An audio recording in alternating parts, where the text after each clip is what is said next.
Signal शाळा एक reminder. समर्थ Bharat व्यासपीठचा garbage disposal project दाखवताना सिग्नल शाळेचे मुख्य कार्यकारी अधिकारी भटू सावंत यांनी आपल्याला सिग्नल शाळा दाखवण्याचे प्रॉमिस केले होते आणि ते पाळण्यासाठीच आम्ही तुम्हाला सिग्नल शाळेत घेऊन जाणार आहोत। सिग्नल शाळेचे हे स्पेशल पुस्तक यामध्ये कितीतरी लेख, कविता, मुलांची चित्रे व फोटोज आहेत। पहिल्या पानावर समर्थ भारत व्यासपीठचे संचालक उल्हास कारले यांनी लिहिलेला एक सुंदर लेख आहे। त्यांच्या CFNचा व्हिडिओ तर आपण बघितला असेलच। हा दुसरा लेख भटू सावंत यांनी लिहिला आहे आणि ह्या पानावर सर्व टीम मेंबर्सची नावे दिली आहेत। आणि पुढचा लेख 10वी पास झालेल्या विद्यार्थ्यांनी लिहिला आहे। शिक्षणापासून वंचित राहिलेल्या मुलांना शिक्षण देण्याचे पुण्यकाम इथे केले जाते। ही मुले प्रत्येक सणाला इथे पुस्तकांची पूजा करतात। मी तुम्हा सर्व प्रेक्षकांना विनंती करते की आर्थिक, शारीरिक जितकी मदत करता येईल तेवढी तुम्ही ह्यांना करा। चला मग आपण हा आधुनिक, सामाजिक, अद्वितीय असा प्रकल्प बघूया। मी माझ्या 2 मैत्रिणी प्रीती आणि संगीता यांचे आभार मानते की त्यांनी मला या स्थळाला भेट देण्यासाठी साथ दिली आणि या प्रकल्पासाठी झटणारे सर्व सभासद यांचे आम्ही खूप खूप ऋणी आहोत। मनापासून ही इच्छा करतो की इथे शिकणारी सर्व मुले शिकून खूप खूप मोठी व्हावीत। नमस्कार प्रेक्षक हो, आज आपण या सिग्नल शाळेमध्ये आलो आहोत। सिग्नल शाळा, ठाण्याची सिग्नल शाळा तुम्हाला ऐकून माहीतच असेल, त्याची माहिती तुम्हाला नंतर कळेलच। आज आम्ही म्हणजे मी, माझी मैत्रीण प्रीती धामणसकर, अजून एक मैत्रीण संगीता भट्टे, या सिग्नल शाळेच्या शिक्षकांना आम्ही भेटायला आलो आहोत। नमस्कार, माझं नाव प्रियांका पाटील, मी सिग्नल शाळेची शिक्षिका आहे आणि गेल्या 3 वर्षापासून मी सिग्नल शाळेत कार्यरत आहे। नमस्कार, माझं नाव शैला देसले आहे, मी सिग्नल शाळेत गेले 3 वर्षापासून कार्यरत आहे। तर आम्हाला सांगा की सिग्नल शाळा म्हणजे कोणती मुलं इथे शिकायला येतात आणि तुम्ही शिक्षिका म्हणून तुमचे अनुभव, तुम्ही किती वेळ देता त्यांना आणि ही जबाबदारी कशी काय पार पाडता? सिग्नल शाळा म्हणजे नेमकं काय हा प्रश्न सगळ्यांनाच पडतो की हे नाव तसं बघायला गेलं तर हे नावही युनिक आहे। तर सिग्नल शाळा म्हणजे ॲक्च्युली आमच्या शाळेला आता 6 वर्ष पूर्ण झालेले आहेत। 6 वर्षापूर्वी म्हणजे आपण तसं पाहायला गेलं तर आपण सगळीकडे बघतोच की ब्रिज खाली काही लोक आपल्याला नेहमीच दिसतात, गाडी थांबल्यानंतर भीक मागणारे मुलं दिसतात किंवा काही गजरे वगैरे विकणारे मुलं दिसतात। तर असेच काही वर्षापूर्वी अशी फॅमिली, खूप अशा 40-50 फॅमिलीज अशा आलेल्या होत्या आणि ज्यांच्यासोबत मुलंही होती। तर या मुलांनाही शिक्षणाचा हक्क आहे, परंतु ह्या फॅमिलीसोबत ते रस्त्यावर राहत होते, ब्रिजजवळ असे राहत होते, पण त्या मुलांना शाळेत जायचा हक्क पण आहे हे आमच्या संस्थेला, म्हणजे आमची संस्था समर्थ भारत व्यासपीठ या संस्थेला समजलं आणि त्यांनी ठरवलं की या मुलांनाही शिक्षणाचा अधिकार आहे।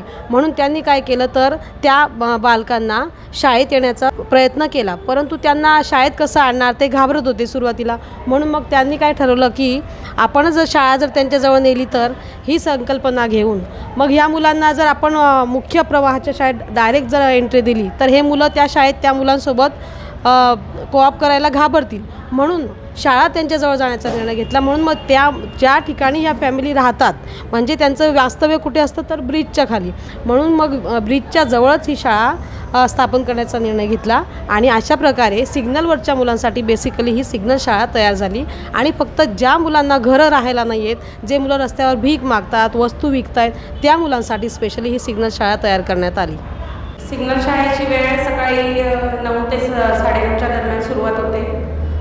सगळी मुलं सकाळी 9:30 वाजता शाळेत येतात। सगळ्यात सुरुवातीलाच ब्रश करतात, अंघोळ करतात, त्याच्यानंतर आमच्याकडेच त्यांचे युनिफॉर्म धुतले जातात आणि ते धुतलेले युनिफॉर्म त्यांना देण्यात येतात। त्यानंतर 10 वाजता त्यांना नाश्ता दिला जातो। नाश्ता दिल्यानंतर मग प्रार्थना होते। प्रार्थना झाल्यानंतर त्यांना वर्गामध्ये घेतलं जातं आणि तिथून मग अभ्यासाची सुरुवात होते। नंतर परत 1 वाजता त्यांना लंच ब्रेक असतो। लंच ब्रेक झाल्यानंतर परत वेगवेगळ्या विषयांचे अभ्यास घेतला जातो, जसं स्पोर्ट्स आहे, मल्लखांब आहे, रोबोटिक लॅब आहे, कम्प्युटर लॅब आहे, अशा वेगवेगळ्या विषयांचा, सायन्स लॅब आहे। तर अशा वेगवेगळ्या विषयांचा पण देखील सिग्नल शाळेत अभ्यास घेतला जातो। परत दुपारनंतर हे सगळ्या विषयांचा अभ्यास झाल्यानंतर संध्याकाळी परत मुलांना जेवायला दिलं जातं आणि 5:30 वाजता सिग्नल शाळेचा म्हणजे शाळा सुटण्याची वेळ. तुम्ही म्हणालात आता की 5:30 वाजता शाळा सुटते मुलांची, मग नंतर ही मुलं काय करतात? नंतर ही मुलं पुन्हा त्यांचे आईवडील कोणत्या कोणत्या सिग्नलवर त्यांचं जो उदरनिर्वाहाचा जो सामान असतो ते विकायला गेलेले असतात आणि पुन्हा मग ते त्या सिग्नलवर त्यांना सोडलं जातं. आपल्या शाळेकडून मुलांना म्हणजे बस आहे आणि वेगवेगळ्या सिग्नलवरून ज्या सिग्नलवरून ही मुलं येतात त्यांना तिथे परत सोडलं जातं आणि पुन्हा ते रस्त्यावर त्यांच्या जागेवर जातात. मला एक विचारायचं आहे की ह्या मुलांच्या जेवणाची सोय कशी होते? माध्यान्ह भोजन, संध्याकाळचं हे कोणी पुरवतं, कसं होतं? तर दुपारचं जे जेवण आहे ते अक्षय पात्रेकरून असतं, जे पवारनगरला आहे आणि इतर शाळांमध्ये देखील मिड डे मील दिलं जातं त्यांचं, ते देखील आमच्या शाळेला मिळतं. आणि नेकिका पिटारा म्हणून आमच्याकडे एक स्टॉक करण्यासाठी जागा आहे, तिथे दर महिन्याला आमच्या मुलांसाठी डोनेट करणारे आहेत ते आम्हाला दर महिन्याला मुलांना दूध आणि बिस्किट, चिक्की असे पदार्थ देतात आणि ते आम्ही स्टॉक करून ठेवतो आणि महिनाभरात त्या मुलांना आम्ही देतो नाश्ता म्हणून. आणि संध्याकाळी देखील अक्षय पात्रेचं जेवण आणि असं पराठा वगैरे असतं ते आम्ही देतो. आता हे झालं जेवणाविषयी, पण मग त्यांच्या वह्या, पुस्तकं, पेन्सिल, पेनं ह्यांचं कसं करता? ॲक्च्युली ठाणे महानगरपालिकेने जी जागा दिलेली आहे आम्हाला ब्रिजच्या खाली, ही ठाणे महानगरपालिकेने दिलेली आहे. आणि आता आमच्या शाळेला 18 नंबरची जी TMCची शाळा आहे म्हणजे ठाणे महानगरपालिकेची शाळा, त्या शाळेसोबत आम्ही टायअप केलेला आहे. तर पेपर्स त्यांच्याकडून, एक्झामचे पेपर्स वगैरे सगळं त्यांच्याकडून मिळतं, पुस्तकं मिळतात आणि बाकीचं जे तुम्ही वह्या, पुस्तकं, पेन्सिल ते आमची संस्था पुरवते किंवा जे आम्हाला डोनर्स जे देतात त्यातून आम्ही ते भागवतो. आणि मग एक्झाम पूर्ण अभ्यासक्रम आम्ही शिकवतो आणि 9वी आणि 10वीसाठी बोर्ड असल्याने 18 नंबर शाळेकडून ते विद्यार्थी परीक्षा द्यायला जातात. पण रिझल्ट सगळा 1ली ते 10वीचा रिझल्ट 18 नंबर शाळेकडूनच येतो, परंतु अभ्यासक्रम सगळा आम्ही शिकवतो, पेपर्स वगैरे सगळं चेक करून आम्हीच देतो. याआधी जे तुम्ही विचारलं माझ्या मैत्रिणीलाच म्हणावं लागेल की हे मुलं शाळा सुटल्यानंतर कुठे जातात. तर आपण एवढे कुटुंब जर आपल्याला आलेले आहेत, तसे बघायला गेलं तर भारत देशात भरपूर कुटुंब जे आहेत जे अजूनही रस्त्यावर आहेत. तर एवढे जे कुटुंब, यांना सर्वांना आपल्याला घरं देणं हे शक्य नाही आहे. म्हणून सध्या तरी आमची शाळा त्या मुलांचा शिक्षणाचा प्रश्न सॉल्व करते आहे.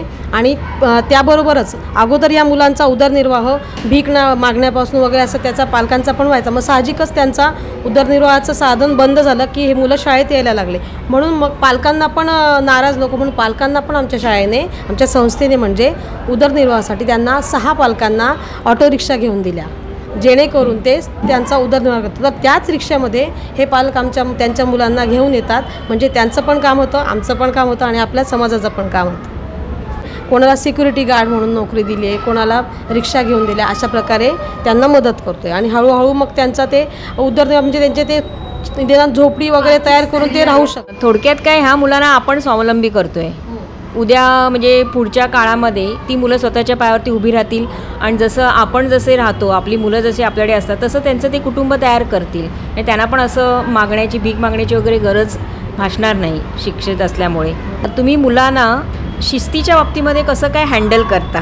कारण आपण आपल्या मुलांना शिस्त लावणं आणि ह्या अशा मुलांना शिस्त लावण्यामध्ये थोडं तुम्हाला कसं तुम्ही ते सगळं जुळवून आणता? जे आपल्या साधारण जे मुलं असतात, जे आपले मुलं आहेत म्हणजे ते मुलं आणि या मुलांमध्ये साहजिकच फरक आहे.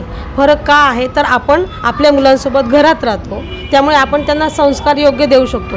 परंतु या मुलांचं तसं नाही, यांना राहण्यासाठी यांना रस्त्यावरच राहतात. शाळा सुटल्यानंतर आता आमच्याजवळ ते 9 वाजेपासून साधारणपणे 9 वाजेपासून संध्याकाळी 6 ते 7 वाजेपर्यंत आमच्यासोबत राहतात. पण त्यानंतरचा जो वेळ असतो तो त्यांच्या कुटुंबासोबत असतो आणि तो रस्त्यावरच जातो. त्यामुळे त्यांना साहजिकच सवय असते इकडे तिकडे भटकण्याची. त्यामुळे यांना शाळेत आल्यानंतर यांना एका ठिकाणी थांबवणं हे खूप मोठं आम्हाला कठीण कार्य असतं. म्हणून मग त्यांना काय करतो आम्ही की त्यांना त्यांच्या मनाप्रमाणे सुरुवातीला घेऊन त्यांना खेळाद्वारे वगैरे असं कशात तरी गुंतवून ठेवून आम्ही त्यांना ते थांबवतो वर्गात आणि हळूहळू त्यांच्या मनाप्रमाणे करून तसं आम्ही शिकवतो त्यांना. 5 वर्ष आमच्या शाळेला 6 वर्ष झाली आहेत, परंतु आतापर्यंत आमच्या शाळेतून 5 मुलं हे 10वी पासआउट झालेत. त्यापैकी आता एक विद्यार्थी जो आहे तो 12वीचं कॉलेजही करतो आहे आणि त्याची इच्छा पोलीस बनण्याची, म्हणून तो पोलीस ट्रेनिंग घेतो आहे सध्या. 12वी नंतर 2 मुलं इंजिनियर झालेले आहेत. 2 मुलांना स्केटिंगमध्ये गोल्ड मेडल मिळाले स्टेट लेवलला, जे आता आहेत 5वीला एक आहे आणि एक 7वीला आहे. त्या मुलांना गोल्ड मेडल मिळाले स्केटिंगमध्ये. आणि आता परवाच आम्ही पुणे येथे गेल्यानंतर तिथे रोबोटिक्स स्पर्धा होती FTC तर्फे. तर त्या रोबोटिक्स स्पर्धेत आम्हाला नॉमिनेशन देखील मिळालं आहे आमच्या शाळेला.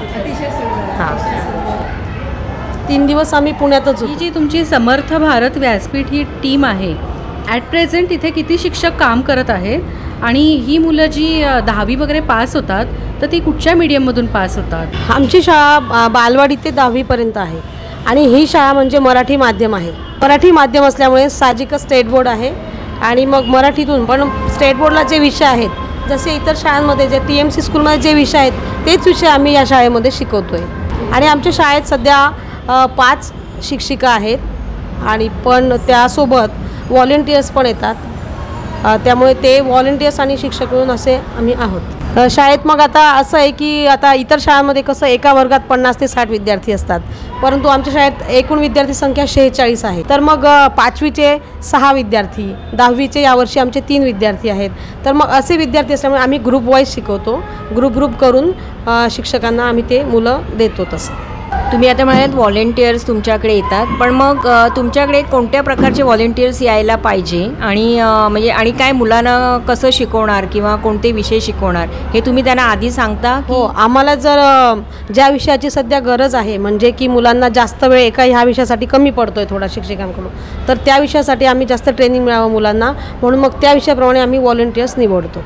बेसिकली आम्ही गणित आणि सायन्ससाठी निवडतो, कारण आमच्या शाळेचा विज्ञान स्पर्धेमध्ये नंबर आला होता आणि इस्रोसाठी आमच्या शाळेच्या 2 मुलांचं सिलेक्शन देखील झालं आहे. हो हो.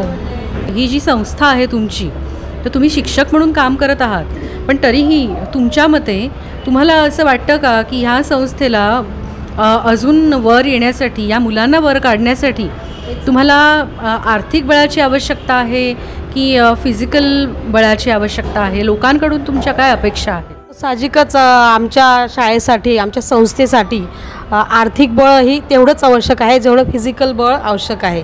कारण फिजिकल बळ यासाठी की अजून जर आम्हाला शिक्षक मिळाले जे योग्य, म्हणजे शाळेसाठी जे आम्हाला अजून मुलांना, प्रत्येक मुला जर आपण त्याच्या इच्छेप्रमाणे जर आपण विषय दिले आणि तो अजून त्याच्यात चांगलं काम जर करत असेल, कामगिरी चांगली करत असेल, तर त्यासाठी आम्हाला फिजिकल पण पाहिजे. आणि आर्थिक बळ यासाठी की मुलांना अजून जास्तीत जास्त चांगल्या उच्च पदावर मुलांनी जावं, यासाठी आम्हाला आर्थिक बळाची गरज पडेल, म्हणून आम्हाला ते आवश्यक आहे. तुम्ही जो प्रश्न मला केला आहे की तुमच्या शाळेचा मुख्य हेतू काय आहे, तर मुख्य हेतू म्हणजे असा आहे की तसं बघायला गेलं तर भरपूर मुलं जे आहेत ते असेच विना शिक्षणाचे फिरत आहेत भारत देशात. आपल्या भारत देशाला हा सिग्नल शाळा म्हणजे हे असं म्हणता येईल की एक कलंकच आहे, जो आपण रस्त्यावर फुटपाथवर जी आपण शाळा भरवतो, तर ते आम्हाला बदलवायचं आहे, ते चित्र आम्हाला बदलवायचं आहे. म्हणून या मुलांना हळूहळू आम्ही शाळेच्या मुख्य प्रवाहात नेण्याचा प्रयत्न करणार आहोत. म्हणून हळूहळू आम्ही त्यासाठी प्रयत्न काय करतो आहे की सरस्वती मराठी शाळा आहे जी ठाण्यातली, त्या शाळेत आम्ही दरवर्षी 2-2 मुलांना आम्ही पाठवतो आहे की या शाळेतून ते मुख्य प्रवाहात जातील आणि त्या मुलांसोबत एकत्र ते राहू पण शकतील. म्हणून मागच्या वर्षी देखील आम्ही 2 मुलांना त्यात टाकलं आहे आणि ते आता 9वीला आहेत. आणि यावर्षी देखील आम्ही 1 मुलगी आणि 1 मुलगा, एक 7वीला आणि एक 5वीला मुलांना टाकलेलं आहे. असं हळूहळू आम्ही ही संकल्पना बंद करणार आहोत आणि या मुलांना शाळेच्या मुख्य प्रवाहात टाकणार आहोत. म्हणजे आपला हा हेतू सफल होईल आणि सिग्नल शाळा ही संकल्पना पण सफल होईल आणि बंद होईल. बंद यासाठी करायची की आपला हेतू साध्य झाला पाहिजे. हा तुमचा हेतू खूपच स्तुत्य आहे, कारण शेवटी ह्या मुलांना कुठेतरी त्यांचं रस्त्यावरचं जीवन सोडून त्यांना आपल्यासारखं जीवन जगता येणं हेच खूप महत्त्वाची गोष्ट आहे. इतर शाळांमध्ये जशा सुविधा मुलांना दिल्या जातात त्याचप्रमाणे या मुलांना देखील कमीपणा नको वाटायला, म्हणून आमच्या शाळेत देखील सर्व सुविधा या मुलांना उपलब्ध करून दिलेल्या आहेत. सकाळी ब्रश करण्यापासून हे मुलं आमच्या शाळेत एंट्री करतात तेव्हा ब्रश करतात, सर्व दिला, नाश्ता करतात, शाळेत जातात, त्यानंतर 1 वाजता इस्कॉनचं जेवण मिळतं, त्यानंतर पुन्हा शाळेचा अभ्यासक्रम, व पुन्हा त्यांना 5:30 वाजता जेवण दिलं जातं, मग ते घरी जातात. आणि अशा प्रकारे 2 दिवस आठवड्यातले मल्लखांब करतात, 2 आठवडे स्पोर्ट्स करतात. अशा प्रकारे यांचं शेड्यूल आहे आणि मध्ये विविध खेळ पण खेळतात. तर आमच्या शाळेत रोबोटिक लॅब आहे या मुलांसाठी आणि सायन्स लॅब आहे. जसं मैत्रिणीने सांगितलंच आहे, सायन्स लॅब आहे, रोबोटिक लॅब आहे, नंतर कॉम्प्युटर लॅब आहे अशा प्रकारे. आणि वर्गात आमच्या प्रोजेक्टर देखील आहे. प्रत्येक वर्गात आम्ही स्वतः शिक्षक शिकवून प्रोजेक्टरवर पुन्हा त्या मुलांना ते दाखवतो. त्यामुळे त्यांना अजून शिक्षणासाठी इंटरेस्ट येतो. आणि पूर्वी आम्हाला त्यांना आणायला जावं लागायचं, परंतु आता ते स्वतःहून येतात. हीच आमची एक आम्ही कमवलेली गोष्ट आहे. कोरोना काळात देखील आमची शाळा सुरूच होती, कारण या मुलांचं बेसिक नीड म्हणजे जेवण आहे. आणि कोरोना काळात आपल्याला माहितीच आहे की लोकांचे किती हाल झाले जेवणाचे वगैरे, परंतु हे मुलं आमचे रेग्युलर शाळेत येत होते आणि आम्ही शिक्षकसुद्धा येत होतो. आणि टचवूड आम्हाला कोणालाही कोरोना वगैरे काहीही झाला नाही. जरी या विद्यार्थ्यांनी काय त्यांची इम्युनिटी पॉवर खूप चांगली होती, यांनी मास्क वगैरे पण लावले नाही, काहीच नाही, तरीसुद्धा आम्ही सगळे सुरक्षित होतो.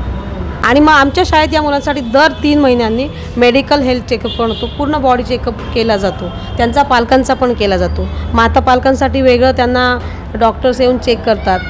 अशा प्रकारे त्यांची काळजी घेतली जाते.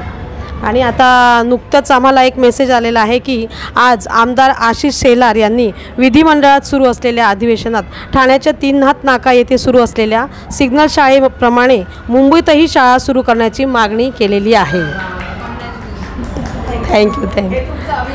हो. आणि केंद्र सरकारने देखील बेस्ट प्रॅक्टिस पुरस्कार म्हणून आमच्या शाळेला मान्यता दिलेली आहे. बेस्ट अंत्योदय प्रॅक्टिस पुरस्कार म्हणून, म्हणजे की तुम्ही ही शाळा घेऊ शकता अशा प्रकारे आणि आपल्या देशाला सुशिक्षित करू शकतात. हा जो तुमचा सक्सेसफुल प्रोजेक्ट आहे, या सक्सेसफुल प्रोजेक्टमुळे आता ह्याच्या शाखा सगळीकडे निघणार आहेत आणि आपला देश गरिबीमुक्त होणार आहे. लिटरसी देशामध्ये जास्त वाढणार आहे. आपलं तेच एम आहे की ह्या भारताला आपल्याला 100% लिटरेट करायचं आहे. गुड. तुमची शाळा आपण तुमच्याबरोबर बघू शकतो का? चलो जाऊया. आमची रोबोटिक लॅब आहे. सगळ्यांना माहितीच आहे की इंधन दर खूप वाढत आहेत आजकाल, पेट्रोलचे दर वगैरे वाढत आहेत. त्यामुळे लवकरच आपल्या देशात आता रोबोटिकचं वातावरण राहणार आहे. त्याप्रमाणे तर आमच्या शाळेत देखील रोबोटिक्सची लॅब यासाठी आम्ही आणलेली आहे की काही मुलांना आता साहजिकच काही मुलांचं वय जास्त असतं, त्याप्रमाणे ते वर्गात आपण त्यांना टाकू शकत नाही, परंतु त्यांना व्यावसायिक शिक्षण पण द्यायला पाहिजे, म्हणून आम्ही ही रोबोटिक लॅब केली. मग या रोबोटिक लॅबमध्ये आमच्या वेगळे शिक्षक शिकवतात आणि यामध्ये मग मुलांना सोल्डरिंग करणे वगैरे अशा प्रकारचं नॉलेज दिलं जातं. आणि रोबो कसा बनवायचा याचंसुद्धा आम्ही इथे प्रशिक्षण देतो. आणि म्हणूनच आम्ही पुण्याला या हेतूनच पुण्याला पण जाऊ शकलो. आणि पहिल्यांदा आम्ही एवढ्या देशात त्या ठिकाणी 41 टीम आल्या होत्या. त्या ठिकाणी 41 टीममधून आमचा 28वा रँक आम्हाला मिळाला.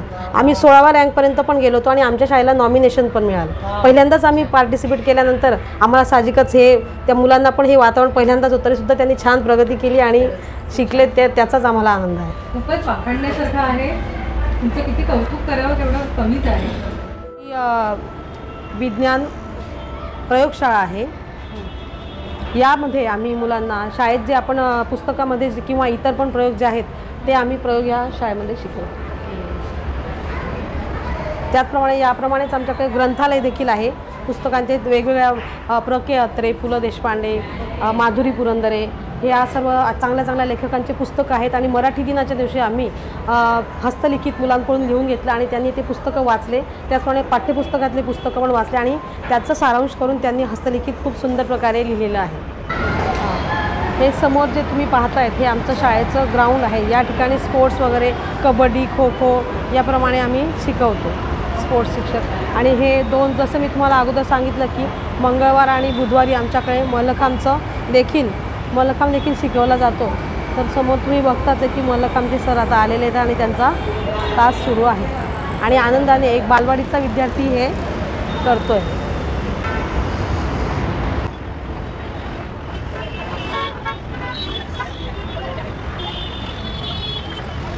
आमच्या शाळेत सगळ्या प्रकारचे जे सण असतात, वर्षभरातले जे सण आहेत ते आम्ही साजरे करतो मुलांसोबत. तर हे स्टेज आम्ही यासाठी केलेलं आहे की आमच्या शाळेत विविध उपक्रम राबवले जातात, विविध कार्यक्रम होतात, त्यासाठी आम्ही हे स्टेज बांधून घेतो. दरवर्षी आमच्या शाळेत दिवाळीला एक एक्झिबिशन होतं, कॉलेज ऑफ फ्युचर नावाचं एक्झिबिशन होतं. तर त्यामध्ये आम्ही टाकाऊपासून टिकाऊ वस्तू कशा तयार करतात हे स्वतः मुलं तयार करतात.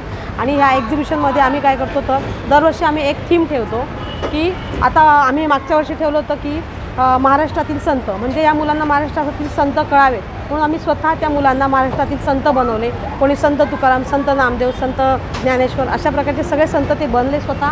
आणि आम्ही इथे ग्राउंडमध्ये संपूर्ण गावाचं वातावरण निर्माण केलं की पूर्वीच्या काही लोक कसे राहायचे त्या सगळ्या वस्तू आम्ही तिथे ठेवल्या आणि वातावरण पूर्ण तयार केलं. आणि त्याच्या मागच्या वर्षी आम्ही काय केलं तर आम्ही नागरिकशास्त्रातला स्थानिक स्वराज्य संस्था हा टॉपिक घेतला, जेणेकरून मुलांना नागरिकशास्त्र कळावं, ग्रामपंचायत निवडणूक, सरपंच निवडणूक ही कळावी की सरपंच कसा निवडला जातो हे आम्ही त्यांना कळावं म्हणून आम्ही अशा प्रकारचं ते थीम घेऊन त्याप्रमाणे आम्ही ठेवलं. तर ठाणे महानगरपालिका हे थीम आम्ही घेऊन स्थानिक स्वराज्य संस्थेमध्ये ठाणे महानगरपालिका हे थीम घेऊन मग ठाणेचा पाणी पुरवठा योजना, नंतर अग्निशमन दल अशा प्रकारे ज्या सर्व संस्था ज्या आपल्याला कार्य करतात, आपल्याला मदत करतात हे त्यांना पण कळावं हे त्यामागचा हेतू.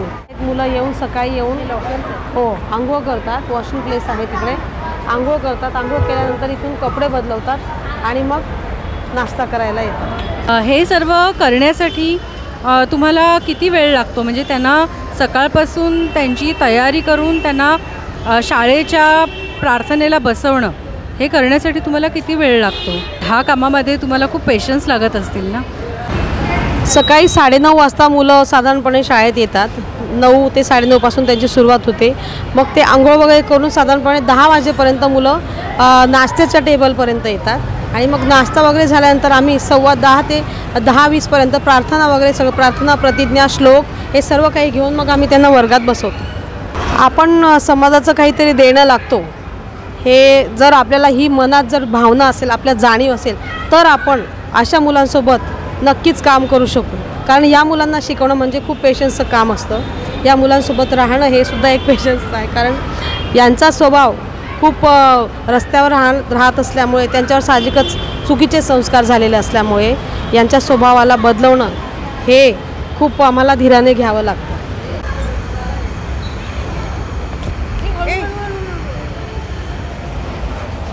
इकडे आमचे म्हणजे ह्या मुलांच्या सगळ्या वस्तू ठेवलेल्या आहेत. शाळेचं जे जे लागतं ना ते सगळं आहे याच्यामध्ये.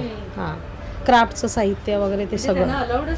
नाही, आम्ही येतो ना, आम्ही देतो ना मुलांना. इथे अलाउड नाही कुठेच. फक्त इथे कपडे चेंज करायला मुली येतात, मुलांसाठी नाही. हा ॲक्च्युली पहिल्यांदा बालवाडीचा वर्ग होता, मग आता मुलींची संख्या वाढली लहान मुलांची म्हणून आम्ही तिकडे केला. थोडं रिनोव्हेशन सुरू आहे आमच्या शाळेचं. हे नेकिका पिटारा जे सांगितलं होतं की आमच्या शाळेला आम्ही मुलांना नाश्ता वगैरे आणतो ते यांच्याकडून मिळतो आम्हाला. मग सकाळी नाश्त्यामध्ये शेंगदाण्याची चिक्की, अमूलचं दूध, Parle-G biscuit, good day biscuit याप्रमाणे. आणि आमची संपूर्ण शाळा CCTV अंडर CCTV फुटेजमध्ये आहे. हे यांना ब्लँकेट वगैरे असं लागतं ना हिवाळ्यामध्ये. ॲक्च्युली हा वर्ग पूर्ण होता. दिस इज व्हाईट बोर्ड पण ब्लॅक. हां, हा आमचा वर्ग आहे आणि या वर्गात आम्ही हे मोठ्या वर्गाचा वर्ग आहे. म्हणजे हा 5वी ते 10वीचे मुलं या वर्गात असतात. प्रोजेक्टर आहे आमच्या वर्गात. हा प्रोजेक्टर हो, इकडे स्क्रीन आहे त्याचा. हां, तो स्क्रीन खाली करून मग आम्ही इथे कॉम्प्युटर असतं. आता सध्या कॉम्प्युटर ते आमचे रोबोटिक्सचं ऑनलाईन सुरू होतं ना सेशन, सगळे कॉम्प्युटर आम्ही तिकडे नेले होते. ऑनलाईनवरून सुद्धा त्यांनी केलं. रोबोटिक कॉम्पिटिशनसाठी जे आमच्या शाळेने पार्टिसिपेशन केलं होतं त्यासाठी यांचा सुरुवातीला ऑनलाईन सेशन झालं. 1 महिनाभर ऑनलाईन सेशन केल्यानंतर 1 आठवडा आम्ही त्यांना रोबोटिक सेंटर जुहूला घेऊन गेलो FTC तर्फे आणि त्यानंतर मग पुण्याला त्यांची 3 दिवस स्पर्धा झाली. सिग्नल शाळा बँक काउंटर म्हणजे इथे कशा प्रकारची कॅश ट्रान्झॅक्शन्स चालतात? सिग्नल शाळा बँक कॅश काउंटर म्हणजे मुलं रोज गजरे वगैरे विकायला जातात तर ह्या मुलांना सेविंगचं तेवढं महत्त्व नसतं. यांना माहिती नसतं की पैसा ते फक्त जे एवढे पैसे आले तेवढे ते खर्च करतात. म्हणून आम्ही एक युक्ती केली आहे की आमच्याच सिग्नल शाळेचं एक पासबुक तयार केलेलं आहे की जेणेकरून या मुलांना सेविंगचं पण नॉलेज येईल आणि त्यांचा पैसा पण साठवला जाईल. म्हणून रोज हे मुलं जे कमवणार म्हणजे 10 रुपये 20 रुपये जे असेल ते माझ्याजवळ येऊन जमा करतात आणि त्यामुळे बँकेत जसे व्यवहार चालतात त्याप्रमाणे आम्ही त्यांना तिथे उभं करून आणि त्याप्रमाणे ते पैसे जमा करतात. त्यांची सही घेतो रीतसर.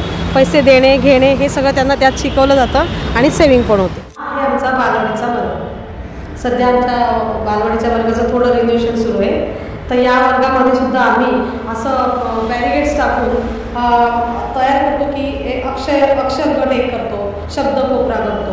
अशा प्रकारे आम्ही म्हणजे ज्या मुलांना थोडं कमी लिहायला वाचायला येत नाही त्या मुलांना आम्ही पहिल्यांदा इथे तयार करतो. मग हळूहळू तो मुलगा त्या वर्गात येतो. आहे आमचा संगणक कक्ष.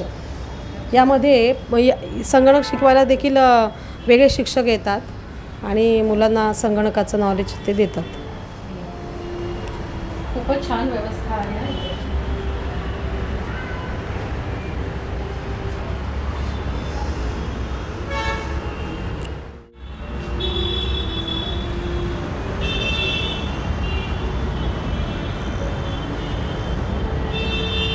मी बोलली होती ना, स्थानिक महानगरपालिकेच्या स्थानिक स्वराज्य संस्था दिवाळीसाठी आम्ही थीम घेतलं.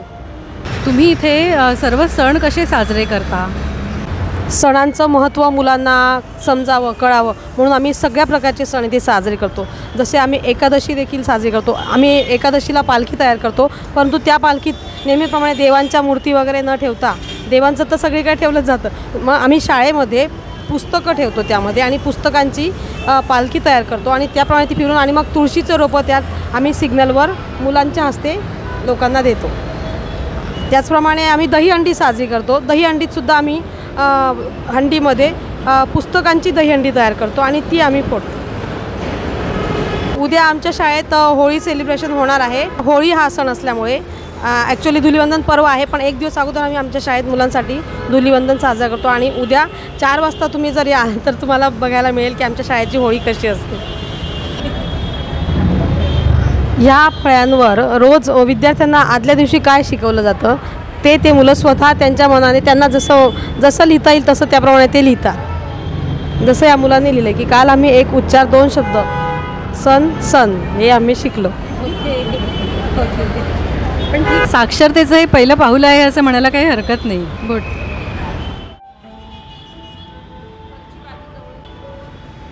आय थिंक ही लायब्ररी दिसते आहे समोर मला. तर ह्या मुलांना वाचायची आवड आहे का? ग्रंथालय आहे आणि साहजिकच मुलांना वाचनाची आवड आहेच आणि मराठी दिनाच्या निमित्तानं त्यासाठी आम्ही मुलांचं हस्तलिखित देखील लिहून घेतलेलं आहे. त्यांच्या हातात तुम्ही बघालच ते पुस्तक आम्ही जे केलेलं आहे त्या मुलांनी तर आमच्याकडे ग्रंथालयामध्ये पु ल देशपांडे, अनिल अवचट, राजीव तांबे, माधुरी पुरंदरे अशा प्रकारचे महान लेखकांचे पुस्तकं आहेत आणि त्याचप्रमाणे लहान मुलांच्या गोष्टी चांदोबा वगैरे त्या गोष्टींचे पुस्तकं देखील आहेत. ते मुलांना अगदी आवडीने वाचतात. जेवण करतायत मुलं, घरी जाताना जेवण जातात ना, त्यामुळे जेवण करून जातात.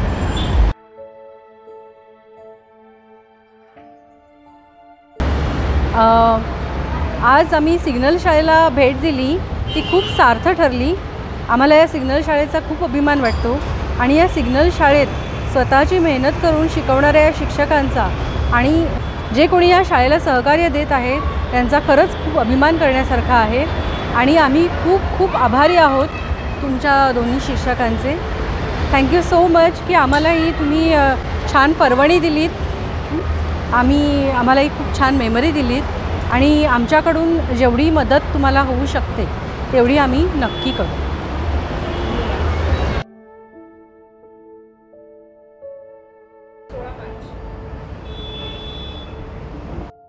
एक चेक तुमच्या संस्थेला मी डोनेट करत आहे, डोनेशन म्हणून देत आहे. ही माझी तुम्हाला एक भेट आहे आणि ह्या मुलांचं खूप चांगलं व्हावं, आपल्या भारताच्या साक्षरतेला माझा थोडासा हातभार लागावा म्हणून ही प्लीज कृपया तुम्ही मान्य करा. आणि ही 2 पुस्तकं मी तुम्हाला तुमच्या लायब्ररीला डोनेट करत आहे कारण ह्या मुलांना वाचनाची खूप आवड आहे.